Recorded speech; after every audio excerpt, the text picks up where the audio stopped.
السلام علیکم، کیا حال ہے سبھی سننے والوں کا؟ امید کرتے ہیں کہ آپ سب خیریت سے ہوں گے۔ اللہ پاک آپ کو اپنے حفظ و امان میں رکھے۔ آج جس ٹاپک پر ہم بات کر رہے ہیں وہ ہے دجال۔ دجال کہاں ہے اور کب آئے گا؟ قیامت کی بڑی علامت دجال کا نکلنا ہے۔ احادیث مبارکہ میں دجال کا ذکر بڑی وضاحت سے آیا ہے، اور کمال کی بات ہے کہ ہر نبی نے دجال کے فتنے سے اپنی قوم کو ڈرایا ہے۔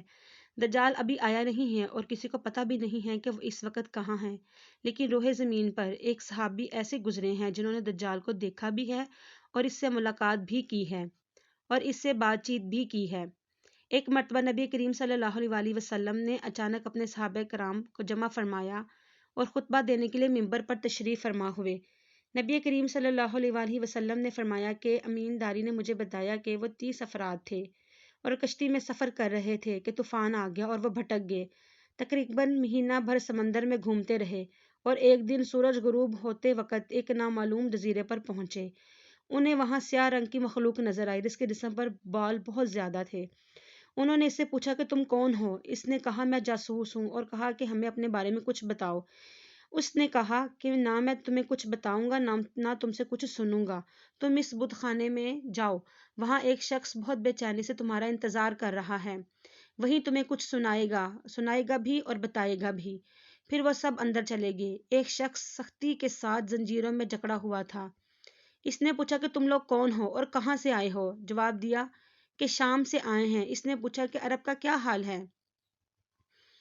اس نے یہ بھی پوچھا کہ ایک شخص وہاں پیدا ہونا تھا، اس کا کیا حال ہے؟ یعنی وہ نبی کریم صلی اللہ علیہ وسلم کے بارے میں پوچھ رہا تھا۔ صحابہ کرام نے فرمایا کہ وہ اچھے حال میں ہیں، اور پہلے تو لوگوں نے ان کی مخالفت کی، لیکن اب تو تمام عرب پر غالب آ چکا ہے۔ اس نے کہا کہ صغر کے چشمے کا کیا حال ہے؟ تو صحابہ کرام نے جواب دیا کہ وہ بھی اچھے حال میں ہے، لیکن اس سے پانی پیتے ہیں اور لوگ اس سے کھیتی باڑی بھی کرتے ہیں۔ پھر اس نے پوچھا کہ امان اور بسان کی کھجوروں کا کیا حال ہے؟ تو صحابہ نے فرمایا کہ ان میں ہر سال پھل آتا ہے۔ یہ سن کر اس شخص نے 3 چیخیں ماری اور کہا کہ میں دجال ہوں، کہتا کہ عنقریب میں آزاد ہو جاؤں گا اور زمین کا چپا چپا گھوموں گا اور زمین کا کوئی حصہ نہیں چھوڑوں گا سوائے طیبہ کے، کیونکہ مجھ میں وہاں جانے کی پاور نہ ہوگی۔ نبی کریم صلی اللہ علیہ وسلم نے فرمایا کہ مجھے سن کر بہت خوشی ہوئی کہ طیبہ یہی شہر ہے۔ بعض روایت کی روشنی میں یہ بھی کہا جاتا ہے کہ دجال کو حضرت سلیمان علیہ السلام نے قید کیا تھا، اور حدیث پاک کے مطابق مشرق یعنی ایسٹ کی سائڈ پر دجال قید ہے۔ دجال کا فتنہ انسانی تاریخ کی ابتدا سے لے کر انتہا تک تمام فتنوں سے بڑا فتنہ ہے۔ مختلف احادیث میں جو دجال کا حلیہ بتایا گیا ہے وہ یہ ہے: دجال ایک جوان مرد ہوگا، لمبا قد ہوگا، جسم بہت موٹا ہوگا، ایک آنکھ سے کانا ہوگا اور ایک کانی آنکھ ایسی ہوگی جیسے پھولا ہوا انگور، جبکہ اس کی ایک آنکھ خون آلود ہوگی، اور اس کا سینہ چوڑا ہوگا اور ذرا سا اندر کی طرف دھسا ہوگا۔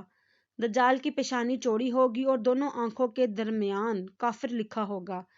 دجال کے نکلنے سے پہلے دنیا بہت بری حالت میں ہوگی۔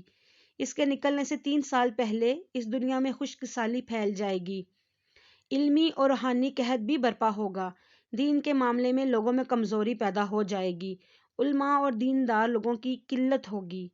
تب دجال ایسٹ کی سائے سے اصبہان یا خراسان نامی شہر سے نکلے گا اور زمین پر 40 دن رہے گا، اور وہ 40 دن ایسے ہوں گے اور ایک دن 1 سال کے برابر ہوگا، اور ایک دن 1 ماہ کے برابر ہوگا، اور اگلا دن 1 ہفتے کے برابر، جبکہ باقی دن سال کے عام دنوں کی طرح ہوں گے۔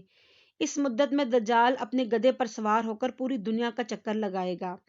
دجال کے ان فتنوں کی وجہ سے اہل ایمان سخت پریشان اور تنگی کے عالم میں دوڑ کر دخان نامی پہاڑ کی طرف جائیں گے، لیکن دجال ان کا پیچھا کر کے پہاڑ کا گھیرا کرے گا۔ تب اللہ پاک حضرت سیدنا عیسیٰ علیہ السلام کو نازل فرمائے گا۔ حضرت عیسیٰ علیہ السلام کو دیکھتے ہی دجال ایسے گلے گا، میلٹ ہو جائے گا جیسے پانی میں نمک گھل جاتا ہے۔ آپ علیہ السلام دجال کو مقام لوط پر قتل کریں گے اور اس کے کسی پیروکار کو زندہ نہیں چھوڑیں گے۔ یہ فتنہ بہت شدید ہوگا۔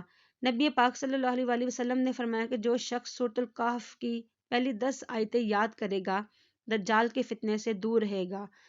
ہم سب کی دعا ہے کہ اللہ تعالیٰ سب مسلمانوں کو اس کے فتنے سے دور رکھے، آمین۔